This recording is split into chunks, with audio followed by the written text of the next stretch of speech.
Kalekale mdziko la mfumu Chandiona mudali mwamuna wina dzina lake Athera Pansi amene adali ndi mkazi wake dzina lake Misonzi. Anthu awiriwa sanali ndi moyo wamtendere m'mudzi mwawo mmene ankakhalamo. Ankati akabereka mwana anali kufa ndiponso mkazi wakeyo nthawi zambiri ankangokhala odwaladwala. Monga kukhala kwa anthu, iwo adayamba kulingalirapo zochuluka kuti pali amene adawalodza kuti mkaziyo azikhala odwaladwala ndiponso kuti ana onse aja azingofa. Abale awo ndi abwenzi awo adateronso kuvomerezana nawo. Koma Athera Pansi ndi mkazi wake Misonzi anali okayika pang'ono zakuti munthu wina ndi amene akuachitira izi. Adapirirabe ndi mtima wachamuna nakhala m'mudzimo, koma chikhalirecho mkazi akabereka mwana atakula pang'ono anali kufa. Izi zidachitika kwa zaka zochuluka ndipo mkaziyo chikhalire anangokhala ndi moyo wodwaladwala. Pakulingalira za vuto lake losalimbitsana, thupi lake lidapitirira kufoka kufikira tsiku lina adamwalira. Athera Pansi adakhala yekha. Mwamunayo adalira maliro omvetsa chisoni munthu aliyense amene adamuona ngakhale osamdziwa amene.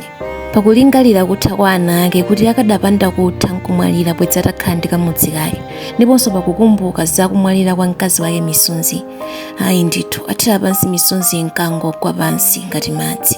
Atatsiriza za maliro a mkazi wake, Athera Pansi adaganiza zochoka pamudzi nakakhala kwa yekha. Choncho adanyamuka ulendo wake kukamanga nyumba yake. Atayenda masiku owerengeka adafika nkhalango yopanda mudzi wa anthu. Nati mu mtima mwake ndiwo malo akadayenera iye kumangamo nyumba yake. Pamene adachoka m'mudzi mwa mfumu Chandiona sadayiwale kutenga zipangizo zake zolimira, mbewu ndi kufuniratu chakudya. Tsopano atatha kumanga nyumba yake adayamba kuswa mphanje kuti alime mbewu zake. Adakhala pamalowo naswa mphanje zake masiku angapo, koma ankati akaphika ndiwo zake sizinali kumkhalira bwino pakuti sanabwere ndi mchere. Choncho adakhala osasangalala pakudya ndiwozo. Tsiku lina Athera Pansi adasiya nyemba zake pamoto napita kumunda monga adali kuchitira masiku onse.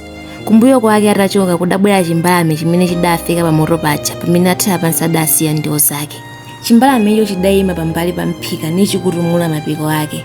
Chitatero chidalavulira malovu ake mu mphikamo nchiti tu tiakonzera ayipitse okha. Chitatero chidauluka ndi kubwerera kumene chidachokera. Malovu amene chidalavulira mu mphikamo anali mchere.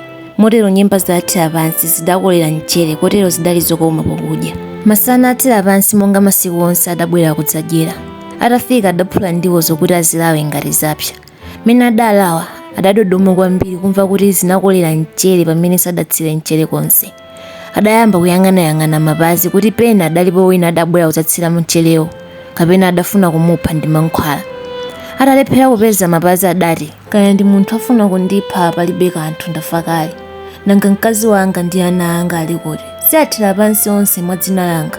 Ndiye bwino kuti nanenso ndife, tithe tonse. Adatero atadya nyembazo, komabe ndi maganizo ochuluka. Mmawa mwake adasiyanso ndiwo nkupita kumunda. Chimbalame chija chidabweranso monga chidachitira dzulo lakelo. Chitafika chidalavuliranso mate mu mphika nchiti tu tiakonzera ayipitse okha. Kenaka chidauluka. Munthuyo atabwera adapezanso kuti mchere undalimonso mndiwo zake, koma osaona pamene padaponda munthu othira mcherewo. Tsiku lina Athera Pansi adaganiza zobisala kuti aone munthu amene anali kuthira mcherewo. Kutacha adatereka ndiwo pamoto nabisala pamalo pamene adatha kuona ndi kumva bwino.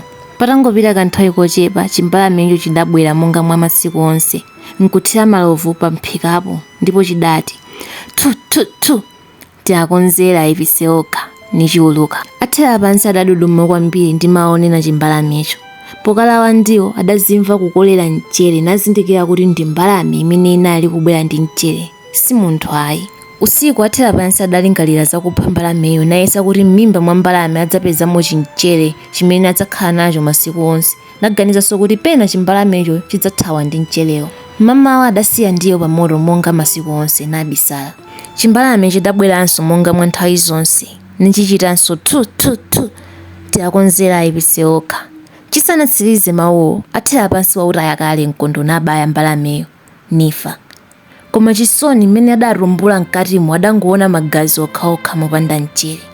Kuyambira tsiku limenelo Athera Pansi adayambanso kudya ndiwo zopanda mchere ngati kale, pakuti adayipitsa okha pakupha mbalame imene idali bwenzi lawo. Iwo adayipitsa okha monga momwe mbalameyo inkanena kuti tiakonzere ayipitse okha.